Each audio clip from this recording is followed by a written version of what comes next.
नमस्कार सभी विद्यार्थियों का संस्कृत गुरुजी चैनल पर हार्दिक स्वागत है। आज हम 10th क्लास के पाठ्यक्रम के ऊपर चर्चा करेंगे, क्योंकि बच्चों में अभी तक भी असमंजस की स्थिति बनी हुई है कि क्या हटा है क्या नहीं हटा है, उनको समझ में नहीं आ रहा है। तो हम स्पष्ट करते हैं यहाँ पर। तो शुरुआत करते हैं। देखिए, हटाया गया भाग पुस्तक का नाम है अपना स्पंदना। तो पठित अवबोधन में से मतलब किताब में से जो रीडर है उसमें से क्या हटा है? प्रथम पाठ है जय सुर भारती, पहला पाठ हटा है जय सुर भारती। दूसरा पाठ संज्ञा शक्ति हटा है। पांचवा पाठ वाक्यली। सातवां लोकितम मम करणीयम। नवा भारत वैभवम। और 14वां पाठ यो यद्वपति बीजम ही लभते तादृशम फलम। ये हमारे 3 और 3 6 चैप्टर हट चुके हैं। इनके अलावा अपठित अवबोधन जो गद्यांश आता है उसमें से हटा है संज्ञा के स्थान पर सर्वनाम का प्रयोग या फिर सर्वनाम के स्थान पर संज्ञा का प्रयोग। जैसे कि कृष्ण है गच्छति, तो कृष्ण के स्थान पर हम स का प्रयोग कर सकते हैं सर्वनाम। तो उसमें से छाटना रहता था गद्यांश में से, वो हटा है। फिर अगला है पर्यायी पद और विलोम पद, ये दोनों गद्यांश में से छाटने रहते थे, ये भी हट चुके हैं। अब इसके आगे और क्या हटा है देखो, व्याकरण में हटा है फिर स्वर संधि बिल्कुल ही हट चुकी है। वृद्धि यण अयादि पूर्व रूप पर रूप ये पहले आती पर अब बिल्कुल हट चुकी है। व्यंजन संधि बिल्कुल ही हट चुकी है, इसके सारे नियम हट चुके हैं। सिर्फ जो बचा है वो आगे संशोधित में देखेंगे। मतलब ये याद रखना है, स्वर नहीं आएगी और व्यंजन नहीं आएगी। समास में कर्मधारय द्वंद्व समास ये दोनों समास हट चुके हैं। 3 समास पहले आते तो 2 तो हट चुके, 1 बचा, उसको संशोधित में देखेंगे। प्रत्यय कृदंत में से तव्यत और अनियर हट चुका है। तद्धित में से त्व और तल हट चुका है। स्त्री प्रत्ययों में टाप और गीप ये दोनों हट चुके हैं, मतलब स्त्री प्रत्यय तो बिल्कुल ही हट चुके हैं। इसके बाद अव्यय पद में ये 3 3 6 3 3 9 12 16 प्रत्यय जो है 16 अव्यय जो है वो सारे हट चुके हैं। पुरा माँ इतस्ततः यदा कदा तथा यथा विना सहसा स्व वृथा कदापि सने किम यावत तावत ये सारे अव्यय हट चुके हैं। अब जो आएंगे वो संशोधित में देखेंगे। रचनात्मक कार्य जो होता है अपना प्रार्थना पत्र कहानी वगैरह, उनमें क्या आएगा? क्या हटा है? अभी आएगा कि नहीं बात नहीं कर रहे, हटने की बात कर रहे हैं। तो यहाँ पर हटा है चित्र आधारित वर्णम। एक चित्र दे देते थे, उसमें से हमें वाक्य लिखने होते थे, वो हट गया। कथा क्रम संयोजन मतलब उल्टी सीधी जो कहानियाँ होती है उनको क्रम से जमाना होता था, वो हट चुका है। और षड्वाक्य नाम क्रम ये इसी का पार्ट है। तो मतलब कथा क्रम संयोजन हट गया और चित्र पर जो वर्णन करते थे वो भी हट चुका है। अब बात करते हैं क्या आएगा। तो देखिए क्या आएगा। संशोधित पाठ्यक्रम में अंक भार हमें बता दिए गए हैं। 3.25 घंटे का टाइम रहेगा। 80 नंबर का प्रश्न पत्र आएगा। सत्रांक स्कूल से जो जाते हैं वो 20 नंबर के जाएंगे। टोटल 100 नंबर का है। पठित अवबोधन जो बुक रहेगी अपनी, उसमें हिंदी अनुवाद, संस्कृत व्याख्या और प्रश्न उत्तर, प्रश्न निर्माण, ये सब 27 नंबर में आएंगे।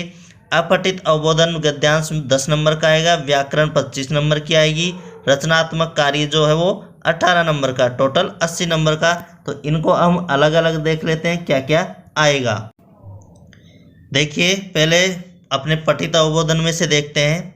तो जो हमारे चैप्टर है उनमें से तीसरा चैप्टर स्वराष्ट्र गौरवम चतुर्थ पाठ है। चौथा पाठ जम्बस्व सिंह दंतास्ते गणेश्य।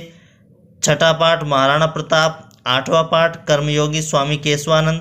10वां पाठ सुभाषित रत्नानी। 11वां पाठ स्वदेशम कथम रक्षयम। 12वां पाठ मरुसौंदर्यम। 13वां पाठ महाराजा सूरज मल्लह विजयते। और 15वां पाठ आचार्योपदेश है।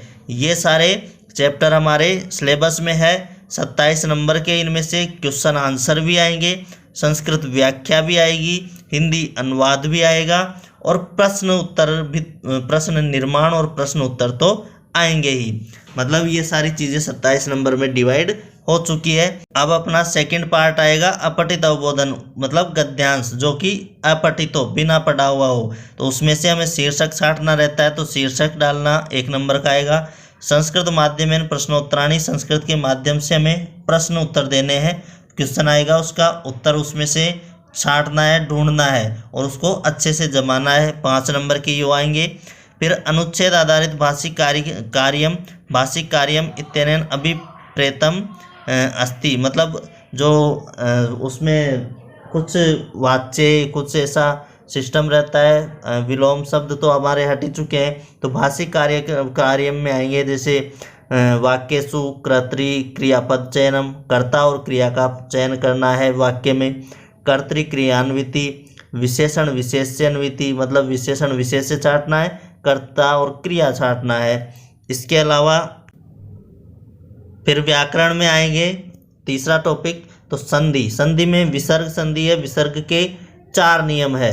मैंने वीडियो बना दिया है विसर्ग संधि का, चारों नियम का, तो उसको अच्छे से देखना, 4 नंबर कहीं नहीं जाएंगे। अगला टॉपिक अपना समास रहेगा, तो अव्ययभाव समास, सिर्फ अव्ययभाव समास रहेगा, उसमें कर्मधारय द्वंद्व हट चुका है और इस अव्ययभाव समास को हम पढ़ेंगे। 3 नंबर के इसमें से क्वेश्चन आएंगे।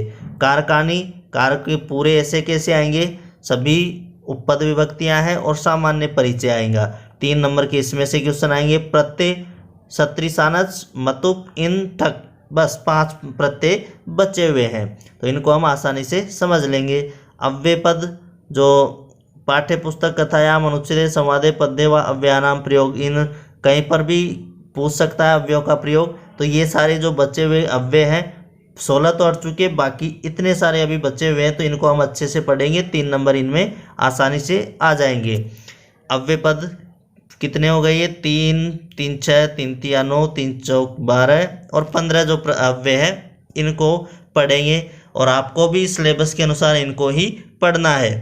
आगे देखिए, वाच्य परिवर्तन, लट लकार में जो वाच्य परिवर्तन होता है, 3 वाच्य होते हैं वो संस्कृत में, तो 3 नंबर के वाच्य परिवर्तन आएंगे। समय लेखनम, समय घड़ी को देखकर, घड़ी आ जाएगी चित्र बनकर, उसमें सुई देखेंगे और टाइम लिखना है, तो वो पढ़ेंगे। अशुद्धि संशोधन, वाक्य सु, लिंग, विभक्ति, वचन, पुरुष, लकार, इनके आधार पर अशुद्धि को हमें शुद्ध करना है, तो ये कारक के अनुसार भी होंगे, तो हम कारक वैसे ही पढ़ेंगे, तो उनके अनुसार इनको सही करेंगे। फिर चौथी पॉइंट आता है अपना रचनात्मक कार्य, तो इसमें देखो, कमपि विषयम स्वीकृत्य प्रार्थना पत्रम, आत्मीय जनान प्रति अनौपचारिक पत्रम, मतलब या तो पत्र या प्रार्थना पत्र, अथवा में आएंगे, दोनों में से तो एक करना है। प्रार्थना पत्र करो चाहे पत्र करो। 6 नंबर का क्वेश्चन आएगा। इसके बाद संकेत आधारित संवाद लेखनम, संवाद जैसे माता पुत्र का हो गया, गुरु शिष्य का हो गया, किसी का भी संवाद हो सकता है और संकेत दे दिए जाएंगे, रिक्त स्थान उसको भरने हैं। 6 नंबर का ये आएगा। फिर अनुवाद कार्यम, मतलब हिंदी भाषा में लिखे हुए शब्द आएंगे, उन शब्दों में से 10 शब्द आएंगे, 10 वाक्य आएंगे, तो 10 वाक्यों में से 6 वाक्य हमें संस्कृत भाषा में लिखने हैं। इस तरह से हमारा जो सिलेबस है वो कंप्लीट होता है।